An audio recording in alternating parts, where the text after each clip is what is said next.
पाखंडी लिंगाणीय गिहिलिंगाणीय बहुपयाराणि घित्तुम वदन्ति मूढ़ा लिंगमिणम मोक्षमग्गोति।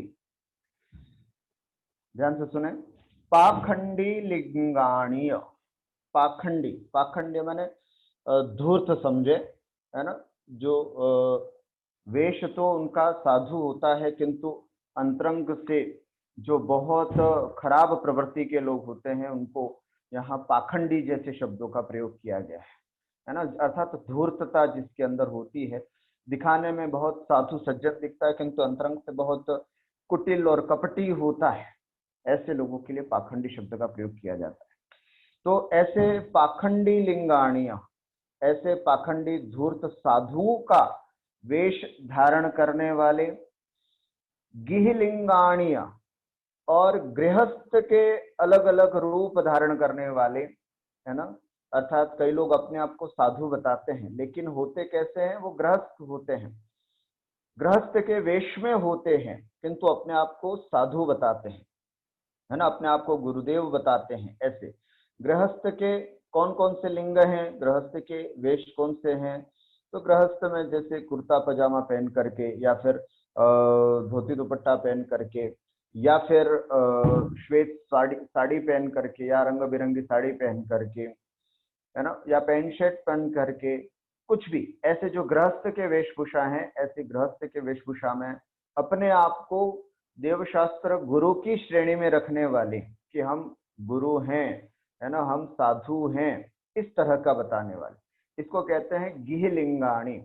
गृहस्थ के उपयुक्त जो भेष है उसको धारण करने वाले, बहुपयाराणी, और भी बहुत प्रकार, है ना, और भी बहुत प्रकार का मतलब यहाँ पर जैनेतर जितने भी मत मतावलंबी हैं उन सब के भेष आ जाएंगे इसमें।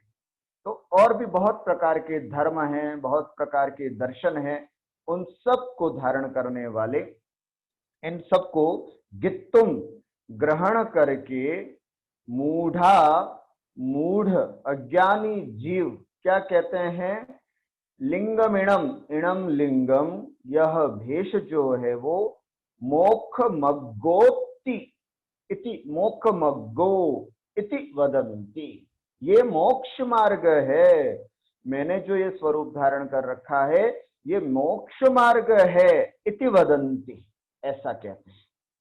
ठीक है, अर्थात जो पाखंडी साधु का, गृहस्थ के विभिन्न विभिन्न स्वरूपों का, है ना, और कई प्रकार के अन्य अन्य वेशों को धारण करके, यह, है ना, धारण करने के बाद इणम लिंगम, यह जो भेष है, मूढ़ा अज्ञानी जीव इसको क्या बोलता है, मोक्षमग्गो इति वदन्ति, ये तो मोक्ष मार्ग है, ऐसा कहते हैं। बताइए वास्तविक रूप से सच्चा मोक्ष मार्ग क्या है, सच्चा मोक्ष का स्वरूप क्या है, मुनि मुद्रा, मुनि मुद्रा को धारण करना। कौन सी मुनि मुद्रा, जो अंतरंग और बहिरंग दोनों से मुनि मुद्रा को धारण किया हुआ है, अर्थात अंतरंग से भी 24 परिग्रहों का त्यागी हो और बहिरंग से भी, बहिरंग से भी 10 प्रकार के परिग्रह का त्यागी हो, अंतरंग से भी 14 प्रकार के परिग्रह का त्यागी हो, ऐसे अंतरंग और बहिरंग दोनों प्रकार से जो निर्ग्रंथ होते हैं वही वास्तविक रूप से सच्चा साधु होता है। ये रूप यहाँ पर समझना, अर्थात यहाँ ये भी समझना है कि बहिरंग में केवल द्रव्यलिंग नग्नता को धारण कर लेना भी मुनि नहीं है, जब तक कि अंतरंग में वह भावलिंगी मुनिराज न हो, इससे ये भी ग्रहण कर लेना। बहिरंग से केवल द्रव्यलिंग, पिछी कमंडल और नग्नता धारण कर लेना ही मोक्ष मार्ग नहीं है, जबकि अंतरंग में भी वह साधुता न आए तो वो बाहर दिखने वाली साधुता भी कोई विशेष प्रयोजन वाली नहीं है। ठीक है, आगे क्या कहते हैं, नयहोदी मोक्षमग्गो लिंगम जम देहणिम ममारिह लिंगम मुइत्तुदंसण नाणचरितानि सेवन्ते। और भी वापस बता रहे हैं, द्रव्य लिंग जो है वो मोक्ष मार्ग नहीं है। क्या कह रहे हैं? लिंगम मोक्ष मग्गो नय होदी। भेष जो है, द्रव्य लिंग जो है, वो भी मोक्ष मार्ग नहीं है। देखिए वो 114 कारिका में और 115 कारिका में क्या अंतर समझिएगा। 114 कारिका में जैनेतर जो अन्य भेष धारण किए हुए हैं वो मोक्ष मार्ग नहीं है, ये बात बता रहे हैं। समझ में आया? जैनेतर अलग अलग भेष धारण करके जो अपने आप को साधु बताते हैं, गुरुदेव बताते हैं, वे कोई वास्तविक रूप से मोक्ष मार्गी नहीं है। इस बात को कारिका नंबर 114 में बताया। कारिका 115 में ये स्पष्ट कर रहे हैं कि अगर दिगंबर जैन साधु भी है ना, अगर दिगंबर जैन साधु भी है किंतु वो भावलिंगी मुनिराज नहीं है तो वो भी मोक्ष मार्गी नहीं है। ये बात यहां पर स्पष्ट कर रहे हैं। क्या कह रहे हैं? लिंगम मोक्ष मग्गो नयोहोदी। आचार्य कुंद कुंद भगवान साधुओं को संबोधित करते हुए कह रहे हैं कि हे ज्ञानी जीव, अगर तूने वस्त्रों का त्याग कर दिया है और एक मुनि मुद्रा को धारण कर लिया है, हाथ में पिच्ची कमंडल ले लिया है, इतने मात्र से अगर तू संतुष्ट हो रहा है तो ये भी तेरे संतुष्टि का कारण नहीं होना चाहिए। क्यों? लिंगम मोक्ष मग्गो नय होती। ये बहिरंग रूप से तूने ये जो धारण किया है भेष, यह भेष भी वास्तविक रूप से मोक्ष मार्ग नहीं है। एक उदाहरण देकर के समझा रहे हैं। जम देह निम्ममा अरिहा, अरिहा माने अरिहंत भगवान जो है, देह निम्ममा, देह अर्थात अपने शरीर से निर्ममत्व जो अरिहंत भगवान है, वो भी अरिहंत भगवान का विशेषण है। देह निम्ममा अरिहा, देह से निर्ममत्व भाव रखने वाले अरिहंत भगवान भी लिंगम मोहित्तु अर्थात उस द्रव्य लिंग, उस भेष, उस नग्नता के प्रति भाव जो है उसको मोहित्तु, उसको छोड़ करके ही दंसण नाण चरिताणी सेवन्ते, सम्यक दर्शन, सम्यक ज्ञान और सम्यक चारित्र का सेवन करते हैं, तब जाकर के वो मोक्ष को प्राप्त करते हैं। है ना? आचार्य कुंद कुंद देव यहाँ पर साधुओं को संबोधित कर रहे हैं, जैन साधुओं को संबोधित करते हुए कह रहे हैं कि मात्र भेष धारण कर लेने से भी मोक्ष मार्ग नहीं होता। है ना? है क्या कहा? लिंगम मुख मग्गो नय होदी। पिछली गाथा में कहा नखो विमुख मग्गो, नग्गो विमुख मग्गो, अर्थात आगे आएगा वो भी इसमें, है ना, कि नग्नता ही मोक्ष मार्ग है। परंतु यहाँ पर वापस दिगंबर जैन साधुओं को संबोधित करते हुए आचार्य कुंद कुंद देव कह रहे हैं लिंगम मोक्ष मग्गो नय होदी, अर्थात लिंग जो है, भेष है, ये दिगंबर मुनि मुद्रा को धारण कर लेना भी मोक्ष मार्ग नहीं है।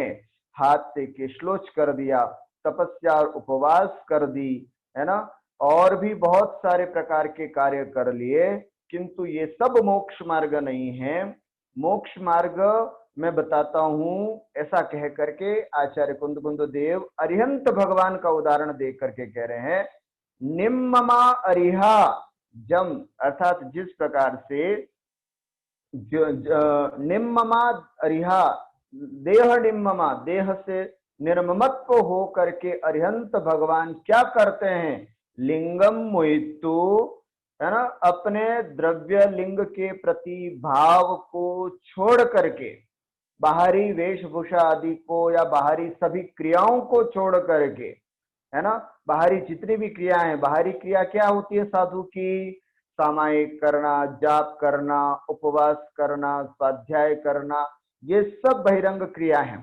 तो इन सभी बहिरंग क्रियाओं से संबंधित लिंगम भेष को मोहितु छोड़ करके क्या करते हैं साधु? दंसण नाण चरिताणि सेवन्ते, निश्चय से सम्यक दर्शन, सम्यक ज्ञान और सम्यक चारित्र का सेवन करते हैं और निर्विकल्प समाधि में लीन हो करके फिर मोक्ष को प्राप्त करते हैं।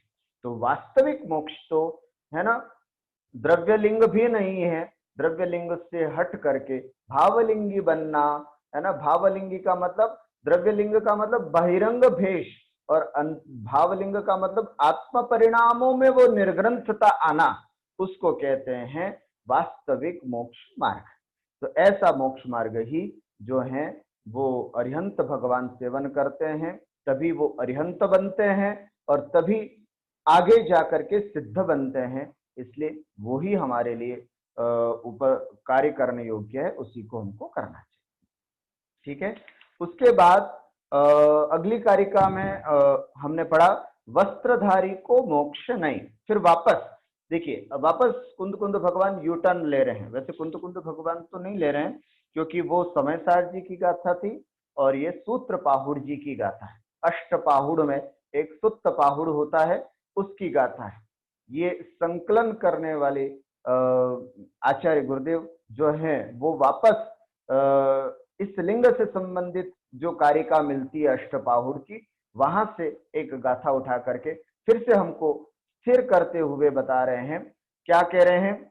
न विसिज्जै वत्थ धरो जिण सासणे जै विहोइते थयरो नग्गो विमोख मग्गो शेषा उम्मग्गया सव्वे। वापस हम सबको संबोधित करते हुए, हम श्रावकों को संबोधित करते हुए कह रहे हैं, हे वस्त्रधारी श्रावकों अथवा हे वस्त्रधारी अन्य सभी गृहस्थों। क्या कह रहे हैं? नविसिज्जै वत्थ धरो जिण सासणे, जिण सासणे वत्थ धरो नविसिज्जै। जिन शासन में, अर्थात जैन सिद्धांत में, शासन का मतलब सिद्धांत लेना, जिन शासने अर्थात जैन सिद्धांत में वत्थ धरो वस्त्रधारी नविसिज्जै, कभी भी सिद्धि को प्राप्त नहीं होता। अर्थात जैन शासन में यदि जीव को अपनी सिद्धि की प्राप्ति करनी है तो उनको वस्त्रों का त्याग करके, निर्ममत्व हो करके, शुद्धोपयोगी बन करके ही अपनी आत्म सिद्धि को प्राप्त कर सकता है। अच्छा, तो ये हम लोगों की बात है, तो तीर्थंकर जो होते होंगे उनको तो हो जाता होगा। तो कह रहे नहीं, जय भी होई तिथयरो। जय, जय माने यदि, यदि वो तिथयरो भी क्यों न हो, तीर्थंकर भी साक्षात क्यों न हो, यदि अगर वो वस्त्रधारी वस्त्र को धारण किए रहेंगे तो कभी भी उनको अपनी सिद्धि प्राप्त नहीं होगी। आदिनाथ भगवान, है ना, कितनी बड़ी आयु लेकर के आए थे और कितने संसार के भोगों को भोगा। अर्थात उनका गर्भ कल्याणक हो गया, उनका जन्म कल्याणक हो गया, इतने कल्याणक अच्छे से मना लिए सबने, है ना। और कितने करोड़ों वर्ष की आयु को भोगा उन्होंने अपने राज भोग वैभव के साथ, है ना, परंतु फिर भी सिद्धि की प्राप्ति नहीं हुई। दो दो कल्याणक हो गए थे, बाकी 3 कल्याणक पेंडिंग पड़े हुए थे कि अभी इनके बाकी हैं, पर ये गृहस्थी तो छोड़े तब जाकर के इनको होगा, ये वस्त्रों तो छोड़े तब जाकर के होगा। सोधर में इंद्र को टेंशन हो गई इस बात की कि अरे भाई, इनके 2 कल्याणक तो हमने कर दिए, बाकी 3 कल्याणक बाकी हैं और ये तो अभी तक ग्रस्त छोड़ ही नहीं रहे। इनको ग्रस्ती छुड़वाने के लिए क्या किया जाए? चलिए कुछ निमित्त बनाया जाए। तब जाकर के नीलांजना का नृत्य आदि सब कार्यक्रम रखा गया और जैसे नीलांजना की मृत्यु देखी और तत्काल उनको वैराग्य हो गया। वैराग्य हुआ, है ना, लोकांतिक देवाय संबोधन करने के लिए। और जब वस्त्रों का त्याग किया फिर जाकर के 1000 वर्ष तक तपस्या की और अंतिम में जाकर के फिर उनको केवल ज्ञान की प्राप्ति हुई। तो साक्षात तीर्थंकर भी क्यों ना हो, लेकिन वस्त्र धारण किए हुए हो तो स्टॉप हो गए, आगे तब कल्याणक ज्ञान कल्याणक नहीं बने। उसके लिए उनको कल्याणकों के लिए सभी वस्त्रों का त्याग करना पड़ा और उसी के बाद वो सिद्धि प्राप्त हुई। तो वास्तविक मोक्ष मार्ग जो है वो निर्वस्त्र हो करके ही होगा। ये दृढ़ सिद्धांत हम सबको रखना है और मजबूती के साथ रखना है। जो लोग दिगंबर साधु का विरोध कर रहे हैं उनके प्रति विशेष कहना है कि केवल नग्गो विमोक्ष मग्गो, नग्नता ही वास्तविक रूप से मोक्ष मार्ग है, इसके अलावा कोई मोक्ष मार्ग नहीं। साक्षात तीर्थंकर भी क्यों ना आ जाए फिर भी उनके लिए मोक्ष संभव नहीं है। क्या कह रहे हैं? जिन शासने वत्थ धरो न विसिज्जई, जिन शासन में, जैन दर्शन में मोक्ष मार्ग जो है वो वत्थ धरो वस्त्रधारी, न विसिज्जई कभी भी अपनी सिद्धि को प्राप्त नहीं करता है। जय भी हो तीर्थयरो, यदि वो साक्षात तीर्थंकर भी क्यों न हो किंतु वो अपनी सिद्धि को प्राप्त नहीं कर सकते। जब तक वो वस्त्रों का त्याग नहीं करेंगे तब तक आगे के कल्याणक उनके बन ही नहीं सकते। इसलिए साक्षात तीर्थंकर भी क्यों न हो और वापस दृढ़ करने के लिए हमको कहा नग्गो विमोक्ष मग्गो, अर्थात नग्नता ही वास्तविक रूप से मोक्ष मार्ग है। अरिहंत बनना हो, मुनि बनना हो, भगवान बनना हो, किसी भी अवस्था को प्राप्त करना है तो नग्नता को धारण करना पड़ेगा। पहले नग्नता होगी, फिर अंतरंग से शुद्धोपयोग होगा, तब जाकर के हम अपने मोक्ष को प्राप्त कर सकते हैं। ऐसा भी नहीं अंतरंग में तो हमें शुद्धोपयोग हो गया और बाहर नग्नता ही नहीं है, बाहर वस्त्रों को धारण किए हुए ऐसी में बैठ करके हा शुद्धोपयोग, ओहो आत्मा की क्या अनुभूति हो रही है, ऐसा भी संभव नहीं है। वो निर्विकल्प समाधि जो है वो वस्त्रों से युक्त तो हो ही नहीं सकती है।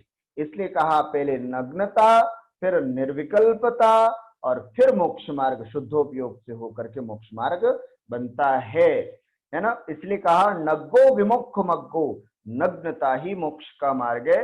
शेषा उम्मग्गया सव्वे, शेष सभी उन्मार्ग हैं, मोक्ष मार्ग नहीं है। वास्तविक मोक्ष मार्ग तो नग्नता है और उसके बाद सभी उन्मार्ग हैं, गलत रास्ते हैं, है ना। मोक्ष वस्त्रधार नग्नता के अलावा जितने भी भेष अगर अपने को देखने को मिले तो वह सब उन्मार्ग समझना चाहिए। ठीक है, आगे गाथा नंबर 117 का रिवीजन करते हैं। किम काहदि वनवासो काय किलेसो विचित्त उपवासो, अध्ययन मोण पहुदी समुदारहियस्त समणस्त। बहुत सुंदर बात बता रहे हैं। अब देखो, पहले तो कहा नग्गो विमोक्ष मग्गो, नग्नता ही मोक्ष मार्ग है। फिर चलिए हमने नग्नता धारण कर ली, हमने वस्त्रों का त्याग कर लिया, अब 28 मूल गुणों का बहुत अच्छी तरह से पालन कर रहे हैं हम, है ना। और अब तो मोक्ष मार्ग है तो नहीं, आचार्य कुंद कुंद देव ने कहा कि नहीं, ये भी मोक्ष मार्ग नहीं है। तो फिर क्या है मोक्ष मार्ग? बहुत सुंदर इस गाथा में समझा रहे हैं। क्या कह रहे हैं? किम काहदि वनवासो, काहदि, काहदि माने क्या कर सकता है, क्या हो सकता है, इससे कुछ नहीं होगा, यूं किम है ना, किम काहदि, ये क्या कर सकते हैं, क्या समणस किम, एक श्रवण के लिए ये क्या कर सकते हैं, अर्थात कुछ नहीं। कभी कभी ये शैली है बोलने की ना, ये क्या कर सकते हैं अर्थात कुछ नहीं। यहां पर किम काहदि, क्या कर सकते हैं, समणस किम काहदि, एक श्रवण के लिए ये क्या कर सकते हैं, क्या क्या बता रहे हैं। जैसे वनवासो, वनवास धारण करना, काय किलेसो, शरीर को कष्ट देना, विचित्त उपवासो, विभिन्न प्रकार के उपवास करना, अध्ययनम, बहुत अध्ययन करना, मौन, मौन रहना, पहुदी, पहुदी माने प्रभृति, प्रभृति का मतलब होता है आदि, जो अपन हिंदी में बोलते हैं ना आदि, है ना। राजा दशरथ के 4 पुत्र थे, राम आदि, तो जो आदि शब्द बोलते हैं ना वही संस्कृत में प्रभृति बोलते हैं, प्रभृति, और प्राकृत में पहुदी बोलते हैं। तो ऐसे पहुदी माने आदि, अध्ययन मौन पहुदी, अध्ययन मौन आदि, किम काहदी, है ना, ये सब क्या कर सकते हैं, किसके लिए, समदा रहियस समणस, समता रहित श्रवण के लिए ये सब चीजें क्या कर सकती हैं, अर्थात अगर समता नहीं है जीवन में, तो उसके अलावा, है ना, समता यदि नहीं है तो बिना समता के वनवास, है ना, जंगलों में भटकना, खूब समय तक जंगलों में रहना, है ना, और नगर में भी नहीं आना, खूब तपस्या करना जंगल में जा करके, काय क्लेशो, अपने आप को, है ना, शरीर को खूब कष्ट देना, पर्वतों पर जा करके, है ना, गुफाओं में जा करके, पंचाग्नि आदि तप करके, सूर्य के सामने देख करके, ऐसे खूब प्रकार की काय क्लेश करना, उससे भी कोई कार्य सिद्धि नहीं होगी। विचित्र उपवासो, विभिन्न प्रकार के उपवास देखने में आते हैं ना, कई प्रकार के उपवास मुनिराज करते हैं, तो ऐसे कई प्रकार के अलग अलग तरीके के उपवास, है ना, जैसे सर्वतोभद्र उपवास करना, कनकावली, मेरु पंक्ति, सिंह निष्क्रीडित आदि कई प्रकार के उपवास होते हैं। ऐसे अनेक अनेक प्रकार के उपवास धारण कर लें। अध्ययनम, अध्ययन कर लें। ओहो, ऐसा अध्ययन करेंगे कि आपको ऐसा लगेगा कि साक्षात श्रुत केवली है, कितना इनको नॉलेज है, बहुत अच्छा ज्ञान है, ऐसा अध्ययन कर लें। मौन साधना कर लें। परंतु ये सब तो क्या, समझना, ये सब तो अभव्य भी कर लेता है। कौन? अभव्य भी कर लेता है। और इतना करते करते, है ना, नौवे ग्रेवेट तक पहुंच जाता है, नौवे ग्रेवेट तक वो पहुंच जाता है, और फिर वहां से चय करके फिर अन्य निम्न पर्यायों को प्राप्त करता है। तो ये सब कर लेना, मतलब अभव्य जीव भी कदाचित साधु बन जाए तो उसके परिणाम कर्मों का क्षय करना नहीं होता, इसलिए साधु नहीं बनता है। वो केवल द्रव्य लिंग बाहर से धारण करता है, अंतरंग में तो उसको भाव कुछ ही और ही होते हैं, है ना। अंतरंग में प्रसिद्धि प्राप्त करना, अंतरंग में सांसारिक भोगोपभोग प्राप्त करने की वांछा करना, और ऐसा बैठ जाएगा बिल्कुल कि आपको पता ही नहीं चलेगा कि यह साधु द्रव्यलिंगी है या भावलिंगी है। आप एकदम देख करके आश्चर्यचकित हो जाओगे कि कितने जबरदस्त महाराज जी हैं, क्या तपस्या है, क्या उपवास है, क्या इनकी चर्या है, बहुत जबरदस्त। किंतु आचार्य कुंद कुंद भगवान कह रहे हैं कि ये सब अगर किसी समता रहित साधु के है तो ये सब कुछ भी काम का नहीं, इसको किसी किसी भी तरह से हम उपयोगी नहीं समझ सकते। एक छोटा सा दृष्टांत आपने सुना होगा, मासोपवासी मुनिराज बैठे हुए थे, चारण रिद्धिधारी थे, वो तो अपना चातुर्मास होते ही वो तो वहां से चले गए, किंतु उनके स्थान पर एक दूसरे मुनिराज आकर के बैठ जाते हैं, और बिल्कुल वे भी मुनिराज, गांव वालों ने, नगर वालों ने समझा कि अरे साहब ये तो वही मासोपवासी मुनिराज हैं जो 4 महीने से लगातार तपस्या कर रहे थे, आओ इनकी वंदना करते हैं, है ना, और उनको उनकी वंदना करते हैं इत्यादि वगैरह सब उनको बहुत अच्छी तरह से पूछते हैं, और वो कहते हैं कि आपने 4 महीने खूब तपस्या की, हम आपकी वंदना करते हैं। मुनिराज सोचते हैं कि अरे ये कैसे, हमने तो कभी की नहीं थी, और ये अच्छा किसी और को, इन सबको गलत फहमी हो रही है, कोई और महाराज जी बैठे पर मुझे वो साधु समझ लिए। किंतु द्रव्यलिंगी मुनिराज थे, मिथ्या दृष्टि थे, तो उन्होंने उनकी सबकी तपस्या को अपनी तपस्या मान करके और सब तपस्या को स्वीकार कर। तो ऐसे कौन से महाराज जी द्रव्यलिंगी है, कौन से महाराज जी भावलिंगी है, हम कुछ नहीं पहचान सकते। ये थर्मामीटर हमारे पास नहीं है, हम तो केवल बाहर की उनकी चर्या को जो है देख करके ही ये समझ सकते हैं कि ये महाराज जी द्रव्यलिंगी और भावलिंगी हो सकते हैं।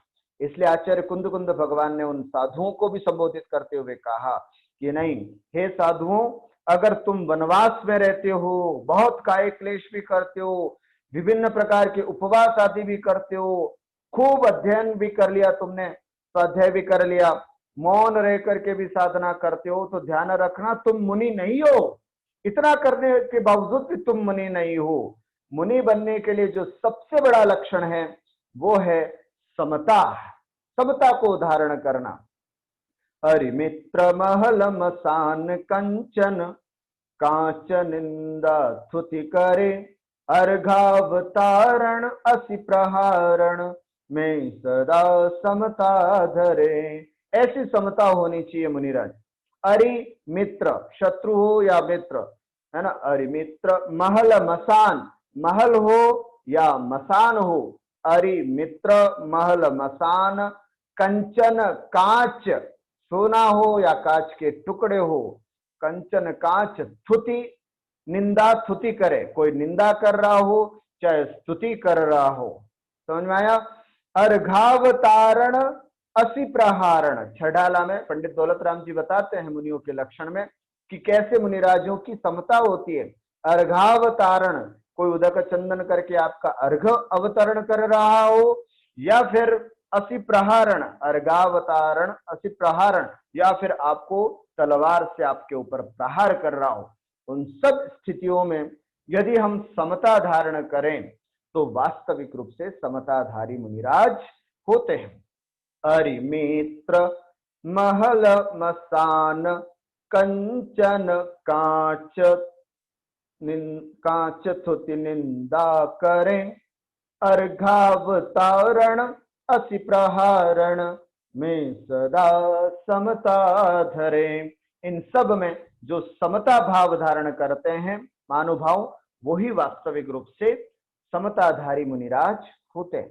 और इतना ही नहीं, ये तो व्यवहार की समता हुई, आचार्य कुंद भगवान की समता ये नहीं है ना, ये तो व्यवहार की समता है। क्वचित कदाचित ये भी समता धारण कर ले मुनिराज, घानी में पहन ले परंतु फिर भी उफ तक ना करे, ऐसी समता भी ला सकता है कोई मुनि, परंतु फिर भी मिथ्या दृष्टि हो सकता है ना। ऐसा नहीं, आचार्य कुंद भगवान की भाषा में समता क्या है?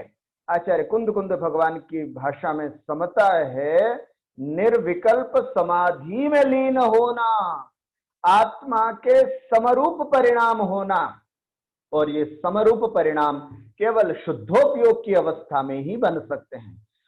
तो आचार्य कुंद देव कहते हैं कि हे मुनियों, तुम अगर बहुत सारा बाहर का जितनी भी क्रियाएं उन सबको खूब कर रहे हो, खूब उपवास कर रहे हो, खूब अध्ययन कर रहे हो, खूब अच्छा प्रवचन कर रहे हो, बहुत सारे लोगों की प्रभावना कर रहे हो, लेकिन ये मुनि का लक्षण नहीं है। मुनि का लक्षण है समदा रहियस्य किम का हदि, समता रहित मुनिराज के ये सब क्या प्रयोजन है?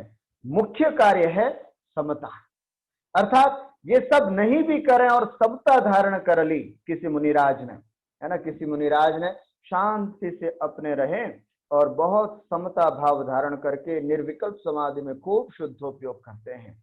आचार्य कुंद स्वामी की भाषा में 24 कैरेट का जैसे सोना होता है ऐसा संत वो कहलाता है जो निर्विकल्प समाधि में लीन होता है। अरे साहब, वनवास में तो गए नहीं, कोई दिक्कत नहीं, इन्होंने किसी प्रकार का काय क्लेश भी नहीं किया, कोई बात नहीं, है ना, और कई प्रकार के उपवास करने होते हैं वो भी नहीं किया, कोई दिक्कत नहीं, है ना। इन सब का कोई महत्व नहीं है ना, विशेष रूप से महत्व है समता परिणाम का।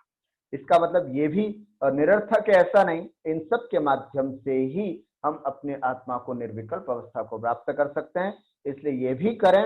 साथ में मुख्य लक्षण है निर्विकल्प समाधि में लीन होना, उसको भी हमको करना है। ये बात यहाँ पर आचार्य कुंद देव उनको कहते हैं। उसके बाद अगली गाथा है आज की, देखें। न विदेहो वंदिच्यै, न वियकुलो न वियजाय संजुत्तो, को वंदमि गुणहीनो, नहु सवणो नेव सावो होई। बहुत सुंदर बात बता रहे हैं यहाँ पर। नवि देहो वंदित जई, ध्यान रखना, देह की वंदना नहीं होती है। कोई भी व्यक्ति, अगर आचार्य कुंद देव मुनिराजों को संबोधित करते हुए कह रहे हैं, कोई भी व्यक्ति या गृहस्थ आपको आकर के नमोस्तु कर रहा है, आपको आकर के वंदामी कर रहा है, इच्छामी कर रहा है, तो ये देह की वंदना नहीं कर रहा है। न विदेहो वंदिच्यै, न तो देह वंदनीय है ना, न तो शरीर वंदनीय है। नवीय कुलो नवीय जाई संजुतो, न कुल की वंदना की जाती है, नवीय जाई और न ही जाति, विशेष प्रकार की जाति से युक्त हैं, इसलिए इनकी वंदना की जाए। न तो कुल की, ये बहुत उच्च कुलीन है इसलिए हम इनकी वंदना करते हैं। तो न तो कुल की वंदना है, न जाति की वंदना है। कुल और जाति वही, जैसे अपन 8 मद में लेते हैं, पिता का वंश हो तो कुल कहते हैं, माता का वंश हो तो जाति कहते हैं। तो मेरा बहुत उत्कृष्ट कुल है, ये बहुत उच्च कुल से महाराज जी बने हैं, इसलिए बहुत वंदनीय है। न तो कुल की वंदना होती है और न ही जाति की वंदना होती है, न शरीर की वंदना होती है। तो फिर किसकी वंदना होती है बताइए? किसकी वंदना करते हैं हम? गुणों की वंदना करते हैं। कोई भी व्यक्ति अगर हमको नमस्कार करता है तो हमारे गुणों के प्रति आकर्षित होकर के उसको वंदना किया जाता है। अगर गुण नहीं है, को वंदमि गुणहीनो, गुणहीन की कौन वंदना करता है? कितनी बड़ी बात बताई है ना। अगर गुण नहीं है, 28 मूल गुणों का पालन नहीं कर रहे हो, अंतरंग से भी आपके अंदर विशुद्धता नहीं है, द्रव्य लिंग मात्र आपने धारण कर रखा है और अंतरंग से परिणामों में वो विशुद्धता नहीं है, अभी अनंतानुबंधी नहीं गई है, अप्रत्याख्यान नहीं गया है, प्रत्याख्यान को समाप्त नहीं किया है अभी, है ना, और अनंतानुबंधी को बांधे हुए बैठे हो है साधु, तो ध्यान रखना, शरीर की वंदना नहीं कर रहा कोई आपकी। अगर आप ऐसे शरीर की वंदना कराओगे तो ध्यान रखना, ते होन्ति लुल्लमुआ, अपन ने पढ़ा है पहले, है ना। हम हमारे प्रति या मुनिराजों के प्रति या कोई भी वंदनीय के प्रति यदि कोई वंदना करता है तो वो उसके गुणों की वंदना करता है ना, उसके प्रति गुण है। आचार्य भगवान ने एक आप्त परीक्षा के मंगलाचरण में कहा है, देवागमन भो ज्ञान चामरादि विभूतयः माया विश्वपि दृश्यन्ते नातस्त्वमसि नो महान। साफ कहा है वहां पर कि देवागम, बहुत सारे देव तुम्हारे, है ना, कोई भक्त, है ना, आचार्य भगवान की भक्ति करते हुए कह रहे हैं कि मैं आपको क्यों वंदन करता हूं। देवागम, आपके बहुत सारे कल्याणक, अर्थात जन्म कल्याणक हुआ, गर्भ कल्याणक हुआ, सब कल्याणक में बहुत सारे देवताओं ने आकर के खूब आपकी वंदना की है, इसलिए मैं आपकी वंदना करता हूं। गलत समझ रहे हैं। देवागम नभोयान, जब आपका समव शरण लगता है तो आप आकाश में विचरण करते हैं तो ऐसे नभोयान, आकाश में विचरण करते हैं, इसलिए मैं आपकी वंदना करता हूं। गलत। देवागम नभोयान चामरादि विभूतया, अरिहंत भगवान के तीर्थंकरों के सामने 64 चवर ढुराए जाते हैं, तो आपके 64 चवर ढुराए जाते हैं, इसलिए मैं आपकी वंदना करता हूं। गलत समझ रहे हैं। चामरादि विभूतया, अरे ये सब तो माया विश्व दृश्यन्ते, मायावी लोगों में भी ये सब चीजें देखी जाती हैं। रेवती रानी की जब परीक्षा लेनी थी तो मायावी लोगों ने तीर्थंकर भी बना लिया, समूह शरण भी बना लिया और सब व्यवस्थाएं कर ली और कहा रेवती रानी को कि देखो देखो समूह शरण आया है, चलो अब तो वंदना करने के लिए चलोगी। किंतु दृढ़ संकल्पी रेवती, है ना, रानी रेवती ने इतना कहा कि शास्त्रों में स्पष्ट लिखा है कि 24 ही तीर्थंकर होते हैं, 24 ही, ये 25वां तीर्थंकर कौन आ गया, मैं किसी समूह शरण में जाने को तैयार नहीं। ऐसा दृढ़ श्रद्धांत जो है वो रेवती को था। तो मायावी लोग भी ये सब बना सकते हैं, है ना, सब तरह की विभूतियां और सब कुछ करके बैठ सकते हैं, इसलिए मैं आपकी वंदना नहीं कर रहा हूं। इसी तरह का भाव यहां पर है। आप बहुत सुंदर हैं, आप बिल्कुल द्रव्यलिंगी हैं, आप पिछी कमंडल हैं धारण किए हुए, इसलिए मैं आपको वंदना नहीं करता हूं। मैं आपको भावलिंगी मुनिराज समझ करके वंदना करता हूं। मेरे अंदर तो ये परिणाम है कि आप भावलिंगी ही हैं, इसलिए मैं आपकी वंदना करता हूं। लेकिन आचार्य कुंद कुंद देव की दृष्टि से मुनियों को संबोधित करते हुए क्या कह रहे हैं? मुनियों, जो श्रावक आपको नमस्कार करता है वो आपके शरीर को नमस्कार नहीं करता है, वो आपके कुल को नमस्कार नहीं करता है, वो आपकी जाति को देख करके नमस्कार नहीं करता है। ध्यान रखना, वो आपको भावलिंगी मुनिराज समझ करके नमस्कार कर रहा है। वो नमोस्तु कर रहा है, उसके नमोस्तु को झेलने की ताकत होनी चाहिए तुम्हारे पास। अगर वो नमोस्तु कर रहा है, जैसे समंत भद्र स्वामी के सामने देखा था ना, पिंडी ही फट गई, स्वयंभू स्तोत्र की रचना की, है ना, तो पहले तीर्थंकर, दूसरे तीर्थंकर, तीसरे तीर्थंकरों की जैसे वंदना करते करते 8वें तीर्थंकर तक पहुंचे, तो चंदक प्रभु की जैसे ही, है ना, स्तुति करना प्रारंभ किया और वो नमस्कार, वो पिंडी झेल नहीं पाई और तत्काल वो पिंडी फट गई। इसी तरह से श्रावकों की सम्यक दृष्टियों के नमस्कार को झेलना बहुत बड़ी बात है। इसलिए हे मुनि, अगर तू अभी भी द्रव्यलिंगी तो बन गया, पीछी कमंडल धारण कर ली, बहुत सुंदर दीक्षा समारोह तुम्हारा मना दिया गया सबके सामने, है ना, और उसके बाद अब यदि तुम्हारे अंदर ये परिणाम नहीं है कि मैं अंतरंग से भी अपने परिणामों को विशुद्ध करूं और अपनी समाधि को प्राप्त करूं, निर्विकल्प अवस्था को प्राप्त करूं, तो ध्यान रखना, ऐसी अवस्था को तुम्हारी नहीं पूज रहे हैं ये तुमको भावलिंगी समझ करके, देखो, देख करके, द्रव्यलिंग देख करके नमस्कार करने हैं, परंतु ध्यान क्या रखना है कि ये द्रव्यलिंग नहीं है, ये भावलिंग मुनिराज हैं, इसलिए मैं इनको नमस्कार कर रहा हूं। मन में तो यही भाव है, परंतु हम भावलिंग को देख नहीं सकते, इसलिए द्रव्यलिंग देख करके उनको नमस्कार करते हैं, किंतु मन में यही भाव है, ओहो बड़े दुर्लभ पंचम काल में हमको द्रव्यलिंगी और भावलिंगी दोनों जिनके पास हैं ऐसे मुनिराज मिले, मैं इनको नमस्कार करता हूं। ये परिणाम उस श्रावक के अंदर होते हैं। इसलिए ध्यान रखना, ये तुम्हारे शरीर की वंदना नहीं कर रहे हैं, तुम्हारे कुल की वंदना नहीं कर रहे हैं, तुम्हारे जाति की वंदना नहीं कर रहे हैं, वंदन किया जा रहा है तुम्हारे अंदर जो 28 मूल गुण हैं उसके प्रति। इसलिए को वंदमि गुणहीनो, गुणहीन की कौन वंदना करता है? कोई वंदना नहीं करता है। जो गुणों से रहित होता है उसकी कोई वंदना नहीं करता है। और सावधान हे मुनि, यदि तू मुनि मुद्रा से भ्रष्ट हो रहा है तो तेरे साथ बहुत बुरा होगा। इसलिए क्यों? क्योंकि क्या कह रहे हैं, नहु सगुणो नेवसावो होई, क्योंकि ऐसा जीव जो केवल द्रव्यलिंगी है, भावलिंगी नहीं है, परिणामों में विशुद्धता नहीं है, तो ऐसा जीव न तो श्रमण है और न शावक है ना। कितनी बड़ी बात बताई। ऐसा जीव जो है मुनि बनने के बाद भावलिंगी नहीं बन पाया, तो ऐसा जीव जो है न वास्तविक श्रमण है और न ही श्रावक है क्योंकि श्रावक होने के लिए देव पूजा, गुरु उपासना, स्वाध्याय, संयम, तप, दान, ये भी सब करना पड़ता है।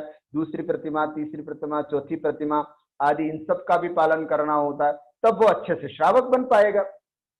पर अगर भेष तो मुनि का धारण कर रखा है और अंतरंग में परिणाम कुटिलता के हैं, धूर्तता के हैं, द्रव्यलिंगी हैं आप, तो ध्यान रखना, ऐसा जीव न तो अच्छी तरह से मुनि बन पाता है और न ही अच्छी तरह से श्रावक बन पाता है।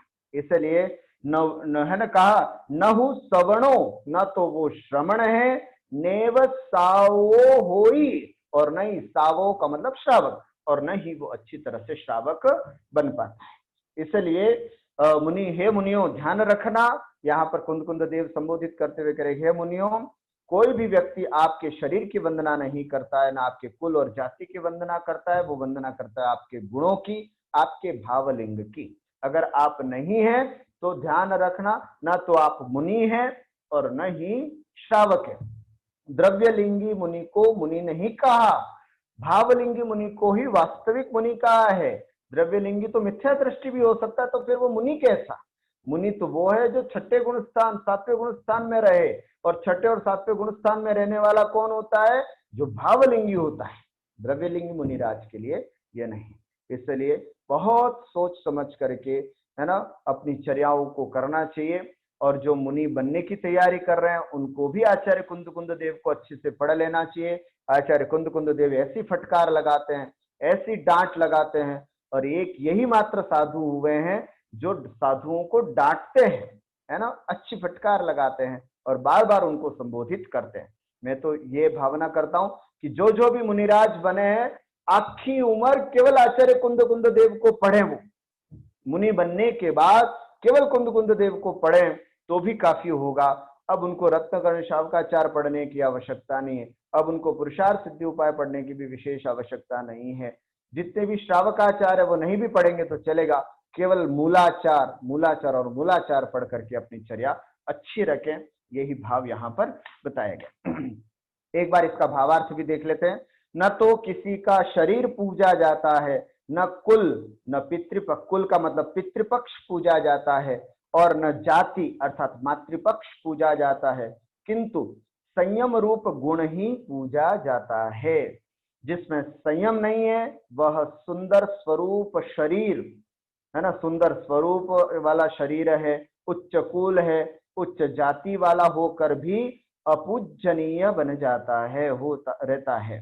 आचार्य कुंद कुंद स्वामी कहते हैं, मैं किस गुणहीन की वंदना करूं, अर्थात मैं किसी भी गुणहीन को वंदना नहीं कर सकता, क्योंकि उत्कृष्ट संयम की प्रतिज्ञा लेकर उससे भ्रष्ट हुआ मनुष्य न मुनि कहलाता है और न श्रावक ही रहता है, वह तो सीधा असंयमी है, अतः असंयमी होने से वंदना के योग्य नहीं है ना। संकल्प क्या लेते हैं, मैं महाव्रतों को जीवन में धारण करूंगा, किंतु अब महाव्रतों को अच्छी तरह से धारण नहीं करके भ्रष्ट हो जाते हैं, तो ऐसे मुनिराज जो हैं वो वंदन करने योग्य नहीं है। एक कारिका और ले लेते हैं 119 नंबर की। आगम चक्षु साहु इंद्रिय चक्षु ही सर्वभूतानि, देवाय ओहि चक्षु सिद्धा पुण सर्वदो चक्षु। यहां चक्षु की बात की बताई जा रही है। चक्षु का मतलब है चक्षु, चक्षु का मतलब होता है आंख, नेत्र, है ना। साधु की आंख क्या होती है, नेत्र क्या होते हैं, देवों के नेत्र क्या होते हैं, सिद्धों के नेत्र क्या होते हैं, और हम सब के नेत्र क्या होते हैं, चारों प्रकार के जीवों के नेत्र क्या होते हैं, आचार्य कुंद कुंद देव प्रवचन सार की गाथा में बताते हैं। क्या कहते हैं, आगम चक्षु साहू, साहू के नेत्र क्या होते हैं, तो साहू के नेत्र बताते हैं आगम चक्षु, है ना, आगम ही उनके चक्षु होते हैं। साधु बनने के बाद वो अपने चर्म चक्षुओं से नहीं देखते, है ना, अपने इन चक्षुओं से उनका देखने का कार्य नहीं होता, वे आगम चक्षु होते हैं। बस जैसा आगम में उनके लिए स्वरूप बताया गया है, बस वैसे ही स्वरूप को अपने जीवन में धारण करते हैं। मतलब हर पल उनका एक भी क्रिया जो होगी वो आगम के अनुकूल होगी। 4 हाथ जमीन देख करके चलना है, क्यों, क्योंकि आगम में लिखा है ना। 3 टाइम सामायिक करनी है, क्यों, क्योंकि आगम में लिखा है। हर काम कोई भी एक भी कदम चलेंगे, है ना, पीछे हाथ में रखनी है, क्यों, क्योंकि आगम में लिखा है कि बिना पीछे नहीं रहना है ना। कमंडल भी रखना है, क्यों, क्योंकि आगम में लिखा है। आगम चक्षु वो अपने इन नेत्रों का उपयोग ना करके आगम रूपी नेत्रों का उपयोग करते हैं, ऐसे होते हैं हमारे मुनिराज। दूसरा, सर्वभूतानि, सर्वभूतानि, और बाकी संसार के हम लोग सभी जीव हैं, उनके कैसे नेत्र होते हैं, तो इंद्रिय चक्षु ही, इंद्रिय चक्षुओं के द्वारा हम सब देखते हैं। इंद्रिय चक्षु कौन सी, ये जो हम सबके, हमारा नेत्र क्या है, ये इंद्रिय जो लगी हुई है वो हम सब संसारी जीवों को, है ना, कौन से कब कितने इंद्रिय जीव को नेत्र प्राप्त हो जाता है, एक इंद्रिय को नेत्र होता है क्या, नहीं। 2 इंद्रिय जीव के नेत्र होता है, नहीं। 3 इंद्रिय के भी नहीं, 4 इंद्रिय से लेकर के जीवों को नेत्र की प्राप्ति होती है। तो 4 इंद्रिय से लेकर के चतुरिंद्रिय पंचेंद्रिय जीवों के नेत्र होता है। तो इन सभी जीव, ये सभी जीव जो हैं वो इन नेत्रों से देखते हैं, और ये नेत्र भी द्रव्य और भाव रूप होता है। बाहर जो दिखाई दे रहा है नेत्र वो तो होता है द्रव्य, और अंतरंग में आत्मा के परिणाम वहां होते हैं जिससे देखने का कार्य होता है, और वो आत्म परिणाम जो हमारे बुद्धि को बताते हैं, तब हमें पता चलता है कि अच्छा ये वो चीज है। ऐसा द्रव्य और भाव दोनों मिलता है तब हमें ज्ञान होता है कि यह वस्तु है। तो हम संसारी जीवों को जो ज्ञान होता है वो चर्म चक्षु से होता है। इसको चर्म चक्षु भी बोलते हैं, इंद्रिय चक्षु भी बोलते हैं। इस चक्षु से हम सभी संसारी जीव जो हैं वो अपना ज्ञान करते हैं। और देवताओं का कौन सा चक्षु होता है? देवाय ओहि चक्षु, ओहि माने अवधि, अवधि ज्ञान जो होता है ना, अवधि चक्षु वाले होते हैं, अर्थात वे अपने अवधि ज्ञान से देखते हैं। वे बार बार इन चक्षुओं से देख करके नहीं, बस उनको हमेशा अवधि, ओहि माने अवधि। अगर सम्यक दृष्टि जीव हैं तो अवधि ज्ञान, और मिथ्या दृष्टि देव हैं तो विभंगावध है ना, विभंगावधि, जिसको कुअवधि बोले या विभंगावधि बोलते हैं, उस विभंगावधि से देखते हैं।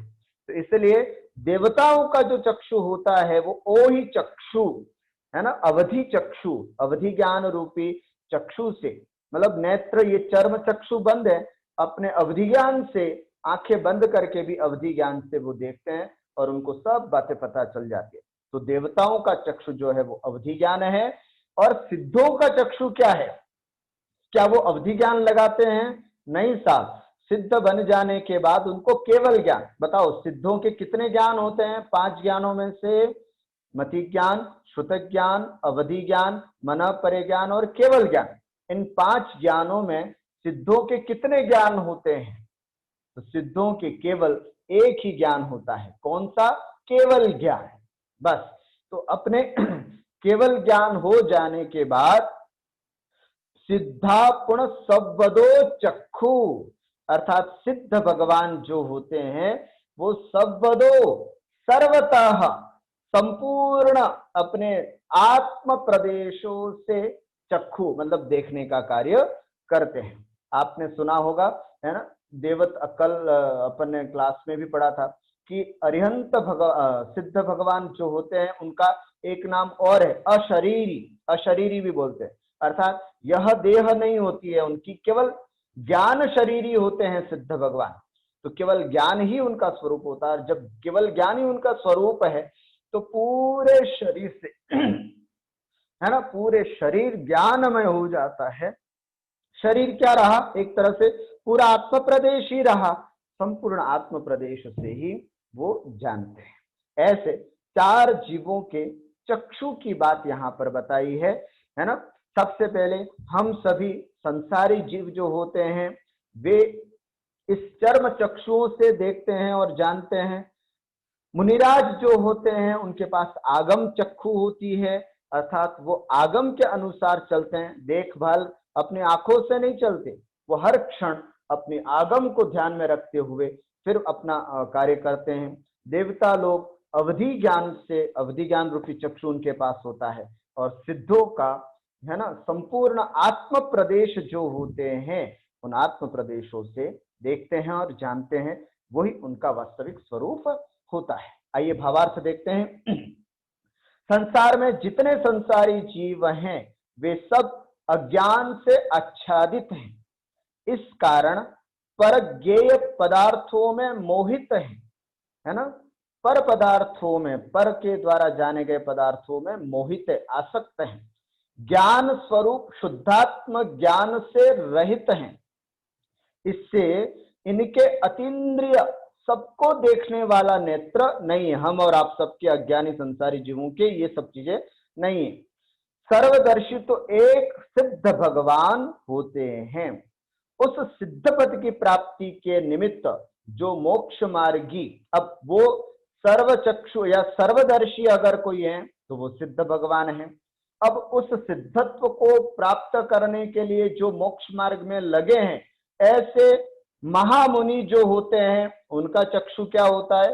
तो वे आगम नेत्र के धारक होते हैं, है ना, उनके लिए आगम नेत्र होता है।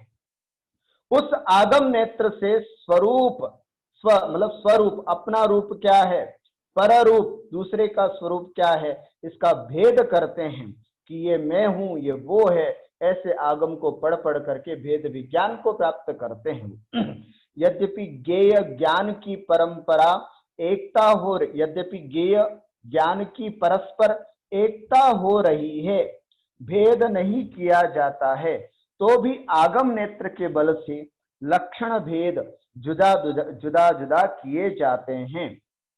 दिखने में तो स्वरूप और पररूप दोनों एक साथ एक रूप मिले हुए हैं, दूध और पानी की तरह एक दूसरे में मिले हुए हैं, लेकिन जो साधु होते हैं वो आगम चक्षु से उन दोनों में भिन्नता समझते हैं।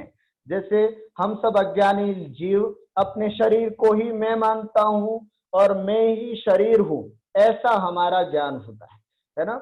हम बार बार अपने शरीर को ही मैं ऐसा हो गया, मैं गिर गया, मैं बीमार हो गया, मुझे भूख लगी है, बार बार ऐसा बोलते हैं। किंतु मुनिराज जो होते हैं, जो हमेशा भेद विज्ञान से युक्त होते हैं, वे हमेशा यही कहते हैं कि यह शरीर भिन्न है। ये बात उनके अंदर कैसे आती है? आगम चक्षु से। इसलिए आगम नेत्र के बल से लक्षण भेद जुदा जुदा किए जाते हैं। इस भेद विज्ञान की शक्ति से प्राणी महामोह को जीतता है। जब ये भेद विज्ञान हो जाता है तो सबसे बड़ा कर्म जो है मोहनीय कर्म, उस मोहनीय कर्म को जीतता है, पीछे परमात्म तत्व को प्राप्त करता है, तब निरंतर अनंत ज्ञान में तिष्ठता है। अर्थात भेद विज्ञान को प्राप्त करने के बाद शरीर पर है, आत्मा स्व है, आत्मा को स्व मान करके उसमें लीन होता है, उसमें तिष्ठता है, और फिर आगे जाकर के अघात्य और घात्य कर्मों को नाश करके सिद्धत्व की प्राप्ति करता है। इसलिए सर्वदर्शी सिद्ध पद के साधक आगम को जानकर मुक्ति के इच्छुक महामुनि सबको आगम नेत्र से देखते हैं। आगम बड़ा नेत्र है ना। आगम जो है वो बहुत बड़ी चीज होती है। इसलिए विद्वानों को भी कहा गया है कि कभी भी अपने आंखों से देखी हुई बातों पर विश्वास मत करो, जो सिद्धों ने बताई है वही बात सबसे परम सत्य है। आजकल की युवा पीढ़ी को भी बताते हुए कहते हैं कि तुम्हें अपनी चक्षुओं से जो दिख रहा है उस पर विश्वास मत करो, है ना। पृथ्वी काय, अरे पृथ्वी काय में कहां से जीव होता होगा, ये तो हिलता डुलता थोड़ी है, इसमें तो जीव थोड़ी होता है। नहीं, आगम चक्षु जो मुनिराज कहते हैं वही सत्य होता है। उन्होंने आगम के नेत्रों से देखा है। हमें भी आगम के नेत्रों का पालन करना है। हम सब भी संसारी जीव हैं, किंतु आगे जाकर के हम भी मोक्ष मार्गी बने, तो इसके लिए हमें भी अभी से आगम चक्षु बनना है। हमें वही बात माननी है जो आगम में लिखी है, हमें वैसा ही आचरण करना है जैसा आगम में लिखा है।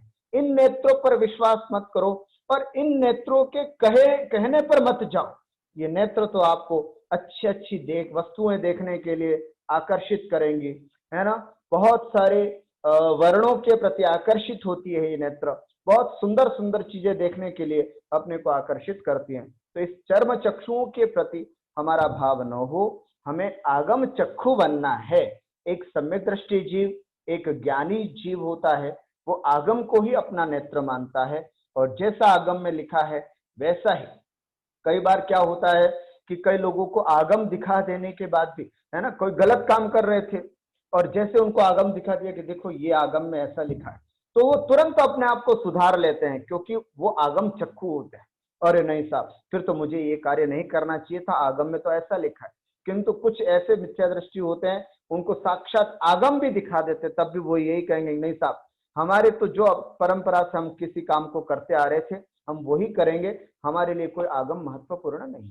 एक सम्यक दृष्टि जीव जो होता है, जो ज्ञानी जीव होता है, वो आगम चक्षु को सर्वोपरि रखता है। आगम जो बोलेगा मैं उसी चीज को करूंगा, बाकी मेरे लिए कोई महत्वपूर्ण नहीं। महानुभाव, यद्यपि हम उस तरह का आचरण नहीं भी कर पाए, किंतु श्रद्धांत तो अपने को वैसा ही करना है कि जैसा आगम में लिखा है वही सत्य है, मैं वैसा ही अपना आचरण करूंगा। इसी मंगलमय भावना के साथ कि हम भी एक न एक दिन अपनी ये इंद्रिय चक्षु की प्रति ममत्व छोड़ करके आगम चक्षु बने।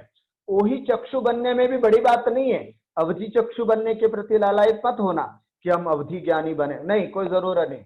हमें आगम चक्षु बनना है। आगम चक्षु बन करके हम भी सर्वदर्शी बन सकते हैं। ऐसी मंगलमय भावना करता हूँ संसार के सभी जीव सर्वदर्शी बने, केवल ज्ञान को प्राप्त करें और अपनी आत्मा को विशुद्ध बनाएं। बोली द्वादशांग चिन्वाणी माता की